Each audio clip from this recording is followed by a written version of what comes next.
And then, um, as always, anyone that you think might benefit from this group, we have one more in this drought series next month in June, and then we will take off July and we will resume in August. So we look forward to our next series. This webinar series format seems to really be working for us.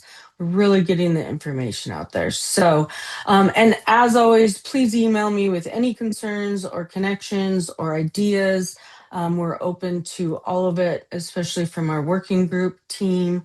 And with that, I'm going to turn it over to Kyle Bocinsky. I don't know why I always struggle with that, Kyle. And he's going to start with the Montana climate update.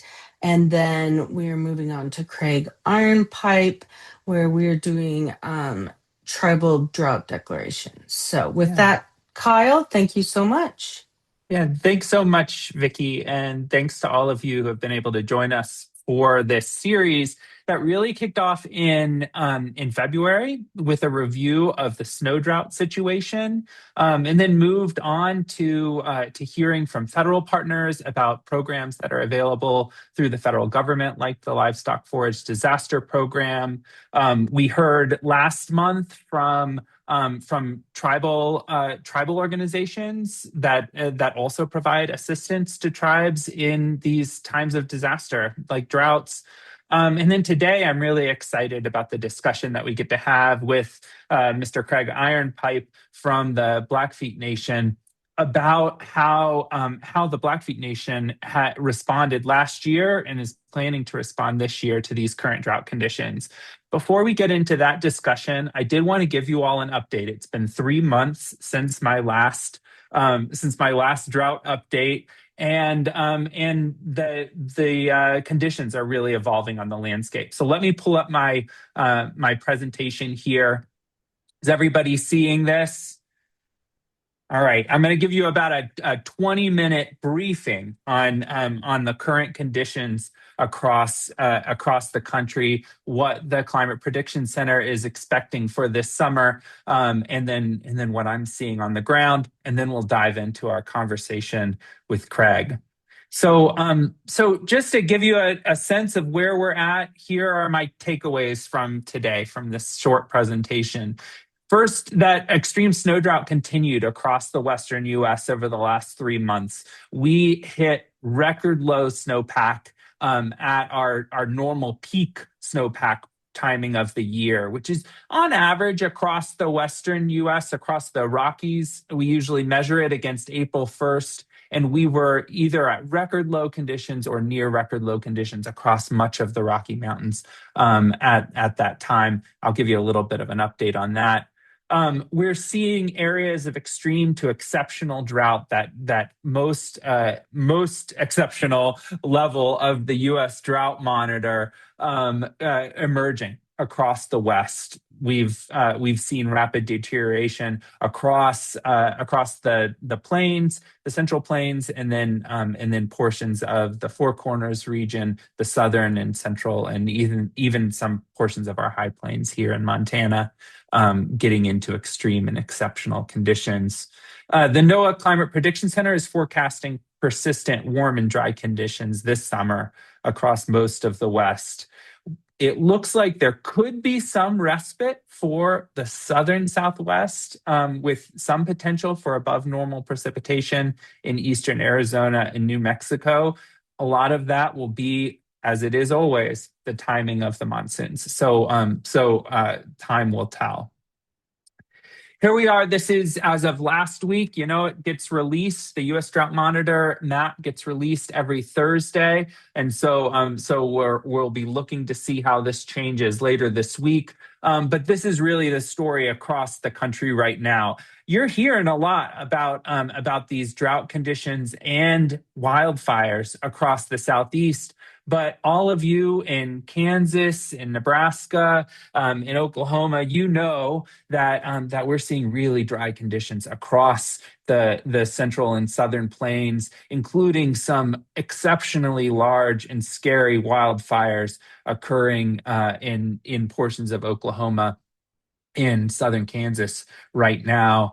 We've seen the emergence of D4 conditions across portions of Nebraska, Texas Panhandle, Oklahoma. Of course, this is all in here in northwestern Colorado. This is primarily driven by our really dramatic hydrologic conditions from the snow drought there. And then we've got D4 emerging in southern Idaho and northern Nevada as well. I'm not going to run through this entire video. Instead, let's see if I can. Oh, I can't get the video controls to pull up. But this has really been a dramatic event that's emerged over the last couple of years, and we haven't seen real relief from our drought conditions in several years across the western U.S. You get some relief here and there, but really what we're seeing right now is a reemergence of droughty conditions across the West. We can break that down and really get a graphical visualization of this. This is by large hydrologic basins across the region: the Pacific Northwest, here in the top, the Missouri River Basin, California Great Basin, Colorado, and Southern Plains. And what we see is that since last fall, we've seen an emergence and increase, especially during this calendar year, across all 5 of these primary basins across the western contiguous U.S., with the emergence of those exceptional D4 drought conditions across portions of the Southern Plains, Colorado River Basin, and Pacific Northwest and Missouri River Basin. So we're really getting hit on all sides with these emerging drought conditions, and I expect that to continue.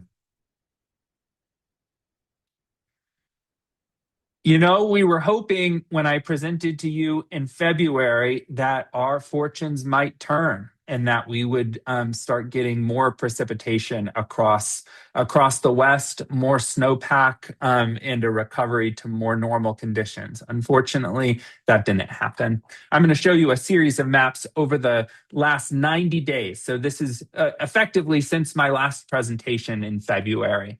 And this is just showing you, this map is just showing you the percent of normal precipitation over the last 90 days. These brown areas, this is where we're getting nearly no precipitation. 0% of normal would be 0. And then the dark green areas are areas where we're getting, in some cases, upwards of twice as much precipitation. You see that in the upper Midwest. Unfortunately, across most of the western U.S., including the central and southern plains, we've really seen exceptionally dry conditions. If we cast this same data, so I'm going to show you the same data, the last 90 days of precipitation, but I'm going to put it in the colors of the U.S. Drought Monitor. This is the percentile,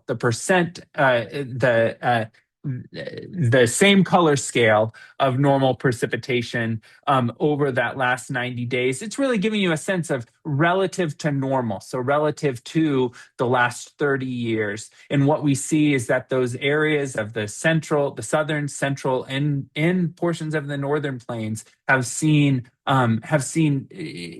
precipitation in the 2nd to 5th percentile. That means that most of the years, 95 to 98% of the years over the last 30 years have had more precipitation. So we're seeing a really exceptionally dry period. At the same time, we're seeing an exceptionally warm period. This will be a surprise to nobody. It was one of the warmest springs on record. Portions of the Texas Panhandle saw average temperatures. So this is the departure from normal over the last 30 years, just over the last 90 days. And what we see is that there are portions of the Texas Panhandle that were on average almost 10 degrees warmer than normal. That's just remarkably hot for this time of year. It's been a warm, dry spring. We can cast that into those same USDM color scale. Again, this is looking at the percentile. And what we see is that all this real dark maroon area are areas that are in the 98th percentile or higher. They're effectively the hottest 90 days, previous 90 days in the last 30 years. So we've seen some of these portions, especially the southern and central plains, where we've had both some of the driest spring that we've seen in the last 30 years and the hottest spring that we've seen in the last 30 years. You bring those two things together and you get this map, which is the vapor pressure deficit. This is I explained this last time I talked. This is sort of the amount of sucking that the air does, pulling water out of our crops, out of our bodies, out of our reservoirs. This is a measure of the evaporative demand of the atmosphere. And in this map, I'm showing you that evaporative demand over the last 90 days relative to the last 30 years. The areas that, again, are the most maroon have seen the most vapor pressure deficit, the most sort of dryness of the air, the thirst of our air over those last 30 years. It has been a remarkably thirsty period across huge portions of the West. This has translated into stream flow deficits. What I'm showing you here, this is as of a couple of days ago. This is the stream flow in all of these really small basins. These are all HUC 10, hydrologic unit 10 basins. All you need to know is that each of these represents the amount of water that we expect to be flowing out of the bottom of those watersheds.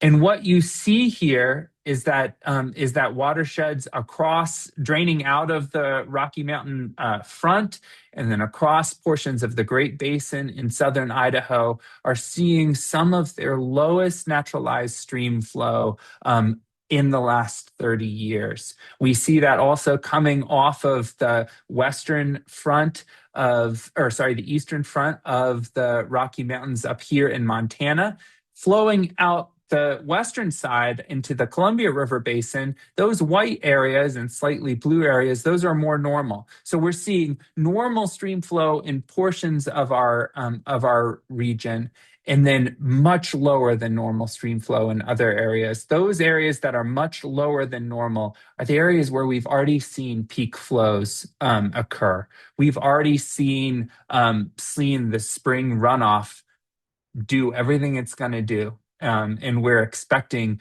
much lower stream flows going into the rest of the summer. This is a measure of the snowpack. So, this time of year, the snowpack, as all of you know who are living across the West, the snowpack's just at the tippy tops of our mountains. But these are I see a message down there. Are those maps layers accessible? I should have said this right off the beginning. Yes, they are. If you go to this URL here, d3drought.org, you can get to all of these maps that I'm showing you. That's a good question. Thanks, Holly, for popping that in there. This map is also available. It's at a slightly different URL, snow.climate.umt.edu. You can see it in the upper right-hand corner there. But this is a representation summed across these large hydrologic regions of the amount of snowpack that's still contained up in our mountains in each of these large hydrologic regions. You can think of this as how much storage do we have left, and how much do we have left relative, again, to the last, in this case, the last 23 or so years, which is how far back this data set goes. And I'm showing you this just to show you that several of our river basins, especially flowing out of the Southern Rockies, including the upper Colorado River Basin, the Red Arkansas River Basin, and then the Rio Grande, are down in the zeroth, either the worst on record for this data set, which only goes back to 2003, but it's still a great data set, the SNODAS data set, either the worst on record given that data set or nearly the worst on record for the Rio Grande River Basin. So what this is telling us is that there's not much more storage in terms of our snowpack up in our high mountains, much lower than normal, and that's really affecting our stream flow as we move into the summer months. So this isn't great news, as you might expect. What I anticipate is that we're going to continue to see deterioration of our drought conditions across much of the western U.S., especially those areas that are flowing out of the southern Rocky Mountains, the Colorado River Basin, the Rio Grande River Basin, the Red and Arkansas rivers coming out of the southern Rockies. And the Climate Prediction Center outlooks for the next 3 months are really echoing that. This is the seasonal temperature and precipitation outlooks. This was released about a month ago. They'll actually release a new one very shortly. So it's a little delayed, but we're looking at May, June, July 2026 outlooks. And really the bottom line is that we expect above normal temperatures to continue across much of the United States and certainly across the western U.S. And the Climate Prediction Center is their outlook suggests below normal precipitation for the northern Rockies, really centered here around Idaho and up into the northwest. And then this is that little glimmer of hope of potentially above normal precipitation down centered on New Mexico, but around portions of the southern Four Corners states. Time will tell. It would be a big relief. That translates into the U.S. drought outlook. This is taking those Climate Prediction Center outlooks and saying, what would that mean? Or what does that likely mean, or would that likely mean for drought conditions across the U.S.? Looking here in the western U.S., what we see is persistence or even further development of droughty conditions across huge portions of the western U.S. The only relief that are in the outlooks would be for portions of the southeastern U.S. that have been seeing some historically dry conditions. That can be really helpful for our wildfire situation down in the southeast. Speaking of wildfires, the National Interagency Fire Center produces their monthly wildfire potential outlooks. This is just 3 categories: above normal wildland fire potential, below normal in green, so above normal in red, below normal in green. Sorry for anybody who is colorblind.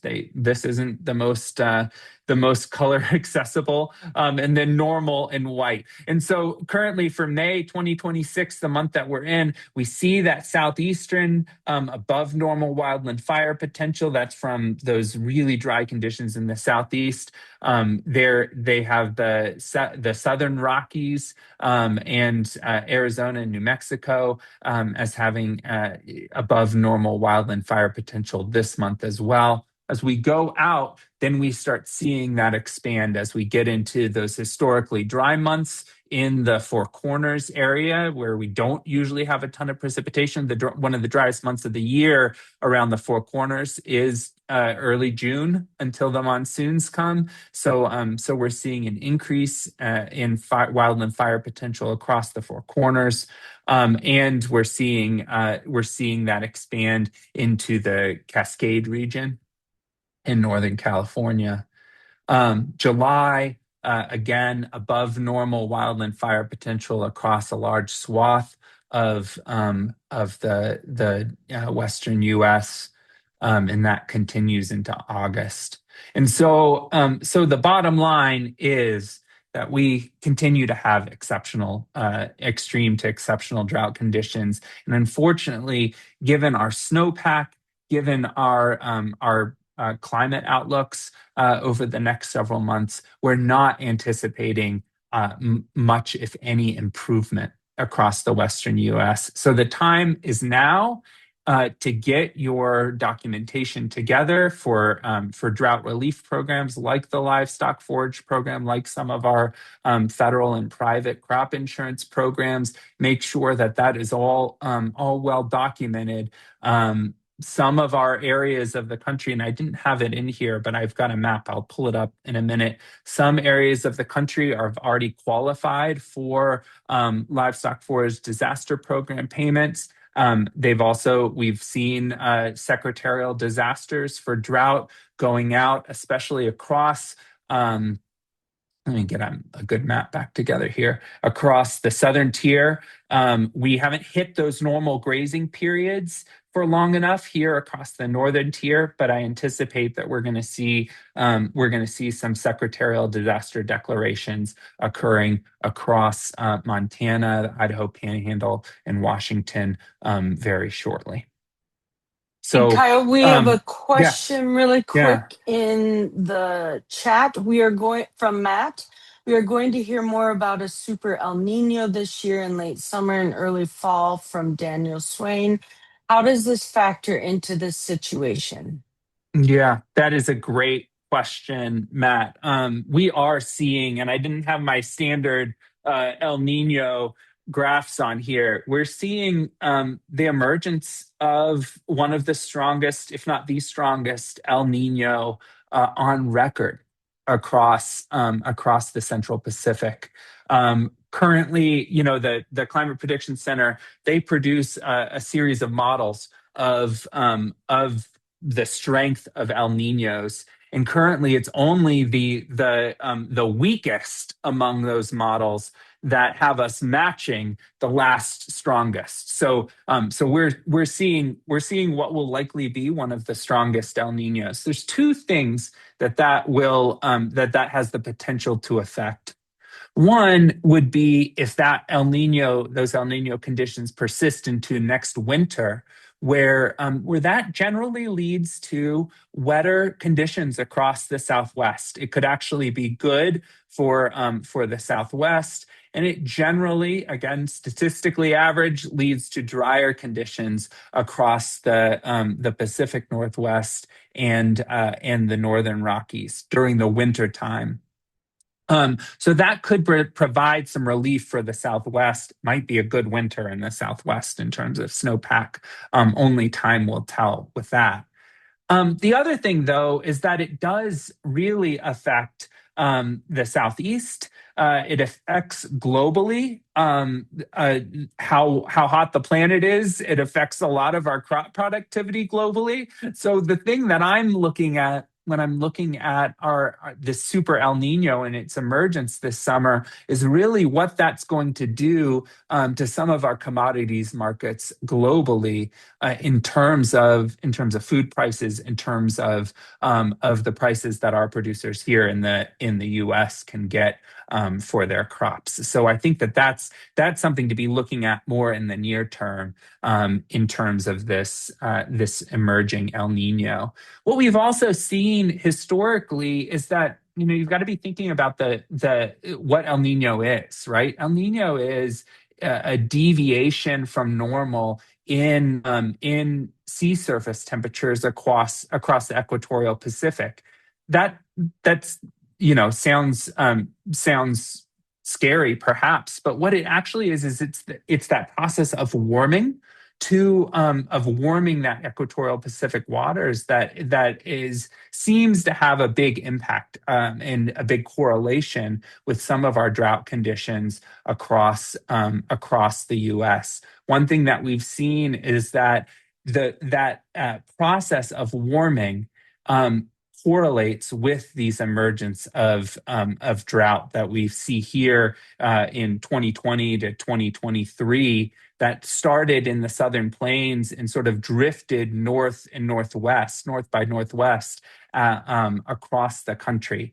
As we see the emergence of this El Nino event that we're seeing right now, and perhaps the strongest El Nino event on record, we may indeed see the continued emergence of droughty conditions in this similar pattern from the southern plains through the Colorado Great Basin region, and then into the northern tier of the country. So that's going to be the pattern that I'm looking for as we see those waters warming in the Central Pacific. All right. I want to get to the real main part of the show today. If you do have any further questions on this, you can pop them in the chat. And you can also write me at kyle.bocinsky@umontana.edu. But now I'd like to introduce our guests. I'm going to stop sharing. I want to introduce our guest today, who is Craig Ironpipe. Craig is the Blackfeet Agricultural Department Director. And Craig comes from a long background of serving producers across our state and across the Blackfeet Nation. He's the owner and operator of a Black Angus cattle ranch and a fifth-generation rancher on the Blackfeet Reservation with land encompassing over 2,000 acres. Craig currently serves on the Intertribal Ag Council as the Rocky Mountain Regional Chairman and Treasurer. He also holds a seat as the Blackfeet Tribe's representative, on the Tribal Conservation Advisory Council, which advises the Bureau of Indian Affairs and the USDA. Craig has a deep personal and professional roots in agriculture as a tribal member. He has served as an allocation committee member, first as the secretary and then as vice chairman, finishing off as the chairman for over 12 years. The allocation committee is tasked with making policy and distributing grazing range units for both the Blackfeet tribe and the Bureau of Indian Affairs. And we've invited Craig here today to talk about the experience of the Blackfeet Nation in declaring drought declarations and their own drought emergencies, as they did last year. Starting in May, there was a pretty tremendous drought across the Blackfeet Nation, and we're seeing that emergence right now. So welcome, Craig. Oh, you're muted. Hello, everybody. I'm just pleased to help look for some light in this era we're going into. Yes, I do have a long extension of being a cattle producer here on the Blackfeet Reservation, and I've watched my ancestors and all of that go through different atrocities. We had a lot of snow back in the 70s and the earlier years that we had that challenge. We've never really ran into this challenge so far as drought being so extreme. We knew drought would come in 10-year spurts, and it would get extreme as it went. But to me, I'm feeling like we've never really gotten a break, and so that's kind of our big concern here at the tribe and the agriculture department, trying to find resources that would help our producers out staying in business. The sustainability, as we all know, throughout the whole nation, we're at our lowest on cattle numbers. We do have some dryland farmers, not very many on the reservation, but that was one of their concerns was, what are we going to plant this year? There's an economic struggle with the farming throughout the nation as well. And to make sure that, we got to feed our people. And that's probably the biggest push that I talk about to our people on the outside, in the outside world. We're part of that food chain. When they talk about the national security of food, that encompasses all of our reservations, and we play a big role in that.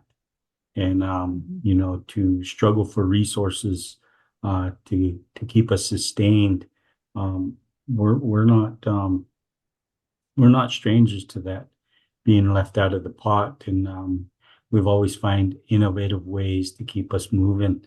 And so with that, I guess I'll let Kyle start asking the questions because I'll start rambling on. I'm just like a balloon. Well, I actually want you to continue telling us the story. Can you take us back to April and May of last year?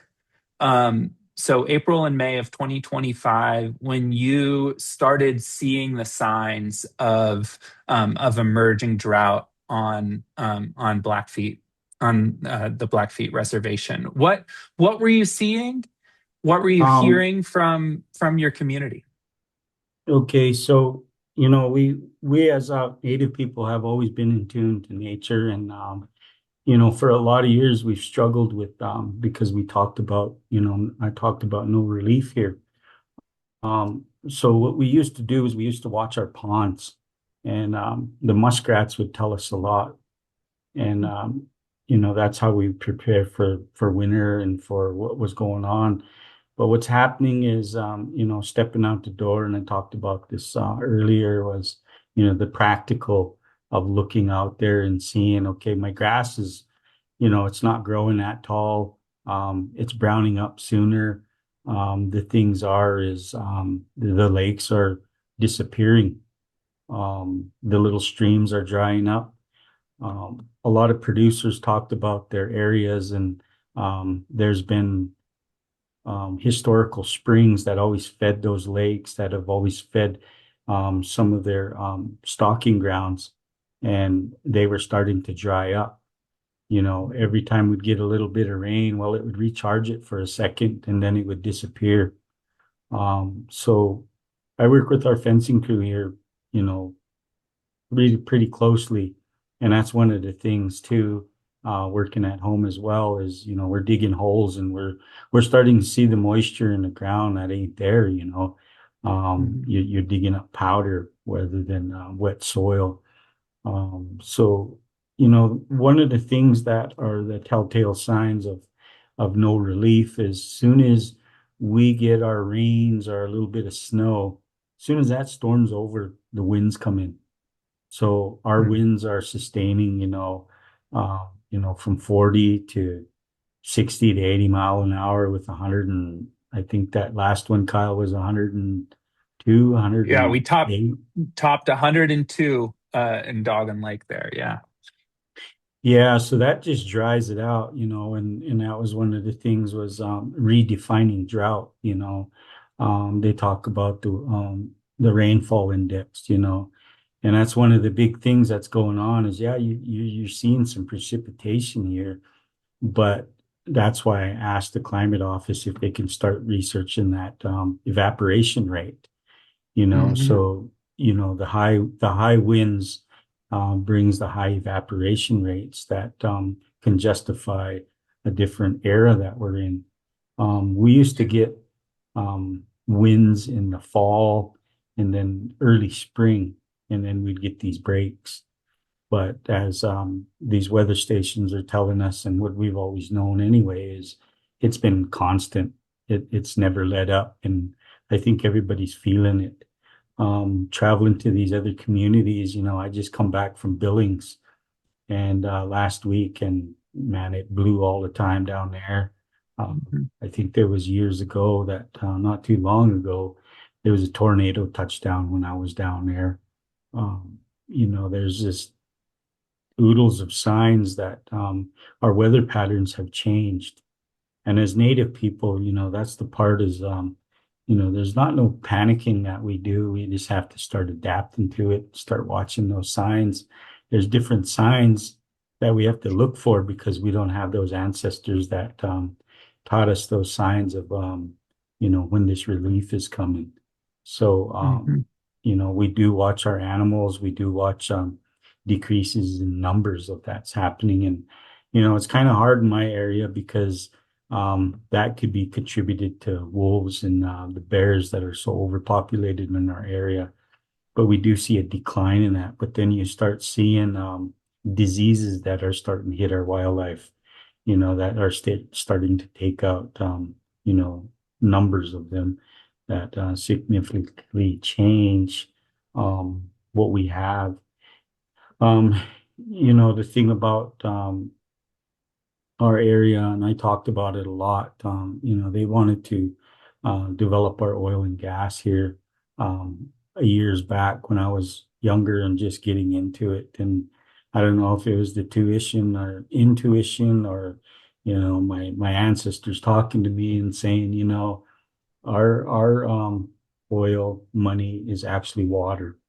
Mm. The price that we put on our water, and that's one of the things that has happened throughout Indian country is um there they've have been their water settlements were settled, and some of the things that are still in the air. My questions are is who holds those senior water rights. I never dug Mhm. really deep into it, but this is starting to pull me into a different direction that I have to do a lot more researching and working with our water department and figuring out. I was working with our water department back last year, and that was one of the things that was a struggle for us was to figure out, okay, well, is this water? What's our biggest bang for our buck? Are we gonna develop water for our own drinking? And then Mhm. are we gonna put it towards agriculture? So towards our own lives, it won out. Um, and we've gotten that situated. And so they're turning around with their um, water department, and we're waiting on some funding that could really open it up for our agriculture producers.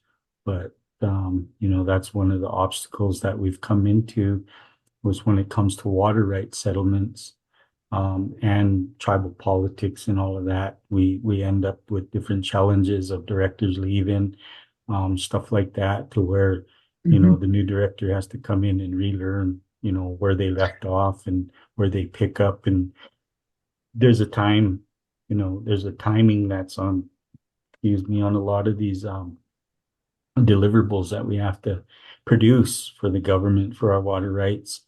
And so, that's probably part of our struggles that we're working through right now. We picked the pace up on that. So, that's probably the best we can do for now. Um, So, and Craig, like I I'm, think you're, yeah, I think you're getting at this, but why you and other producers were noticing all of these signs of drought really emerging on the Blackfeet Nation last spring. Why was it important to you, as the director of the Blackfeet Ag Department, to get a tribal declaration of a drought emergency? What does that do?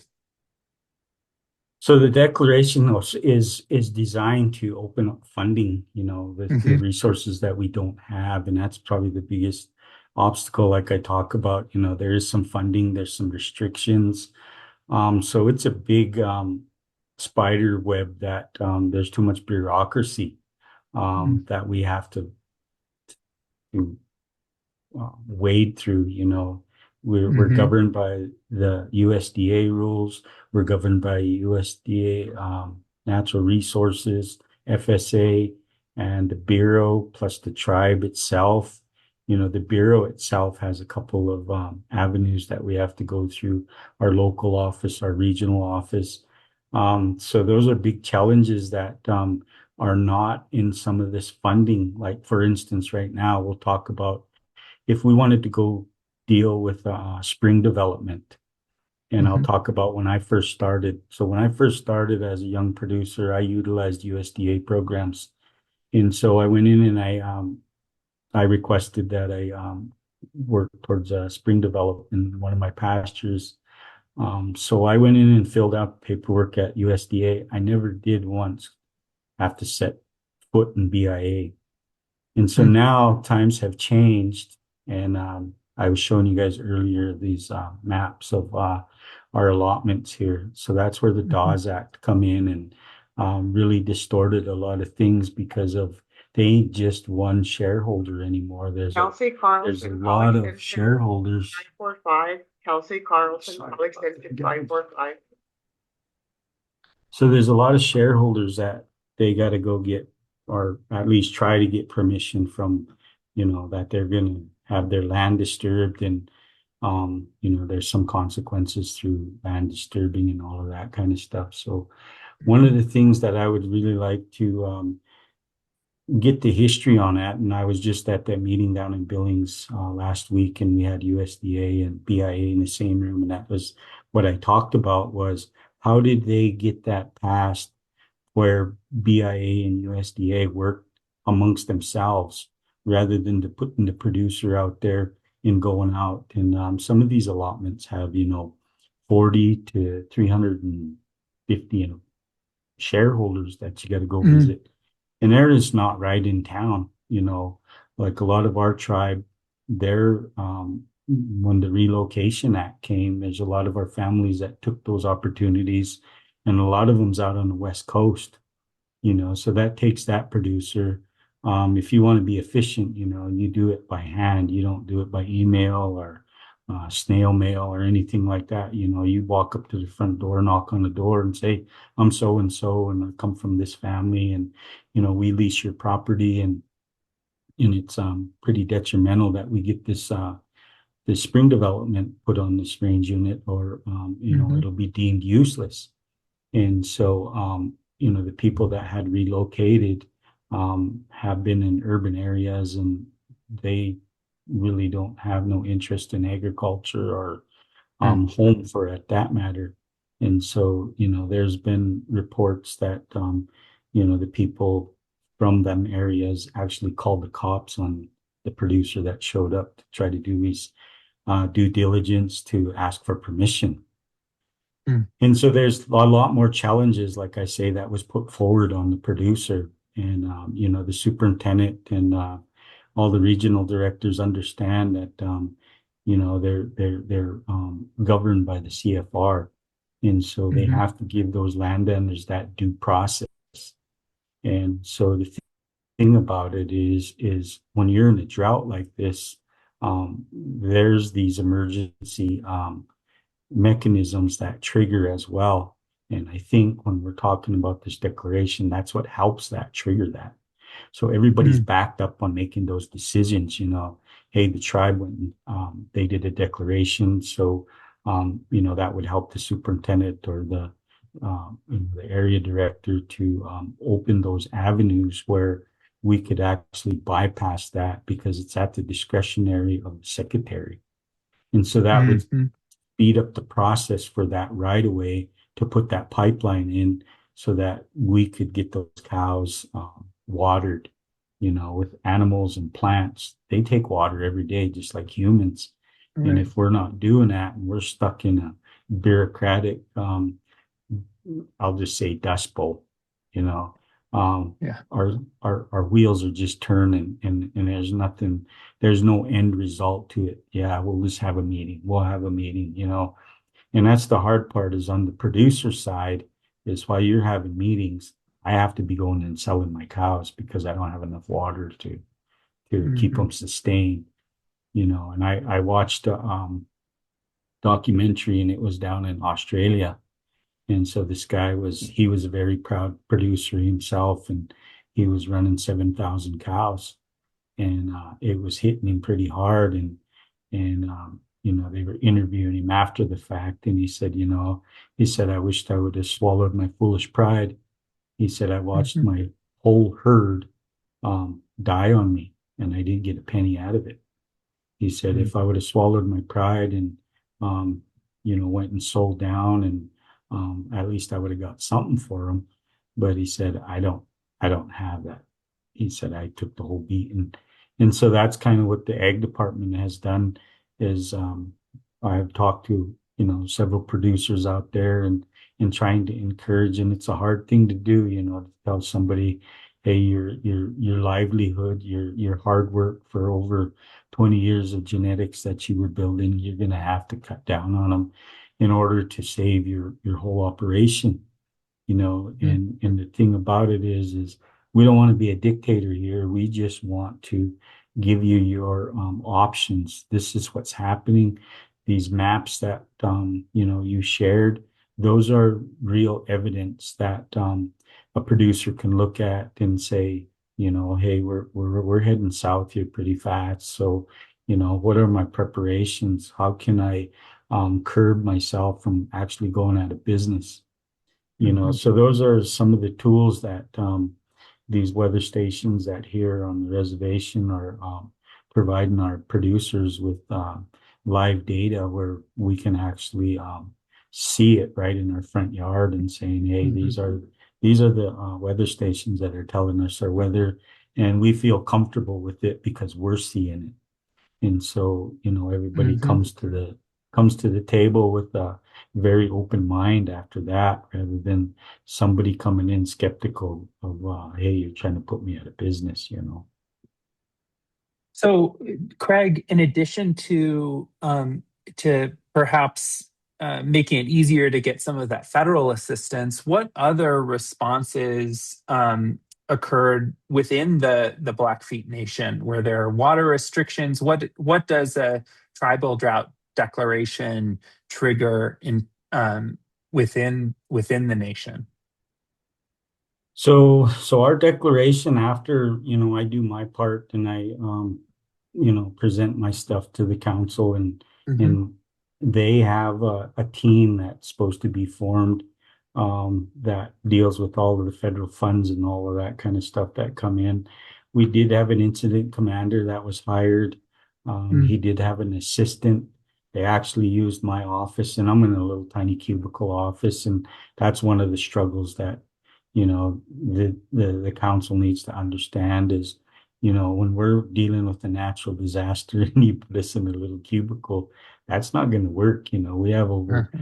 We have over just 360 range units, and that's those range units, plus the tribe has their own range units. And then there's other producers out there with fee land. And so those producers, there's a large number of our producers, and to have them all funnel into a small office, that's kind of a challenge that we're going to have to fix there. But with that declaration and figuring out where the funding's coming from, I got bits and pieces. We do have members that do work for FEMA, so they were coaching me on that. I've never done anything like that. And so they were giving me the ins and outs, and there's some of the higher ups now. They've been in FEMA for years. And so all I did was deliver that to the team and figure out where we're at. But same thing is, I don't know if it was on the outside with the bureaucratic or whatever, but, they were waiting for Glacier County and Pend Oreille County. And then that's when USDA funds kick in. So as a separate nation, it's kind of a catch-22 as well. We're stuck with the county. We have to wait for the county to trigger for them to listen to us on the Blackfeet Nation. And I think that's what I advocated for with these new weather stations, that, we have the data now, and that would back us up with our declaration so that those federal funds would kick in sooner than later. So historically, we've been at the bottom or the back of the pack when it comes to divvying out those funds. And that was the part of it. It was, like I said, we found innovative ways to stay here. I'm the fifth generation rancher, and, there's some pretty hardy people out here.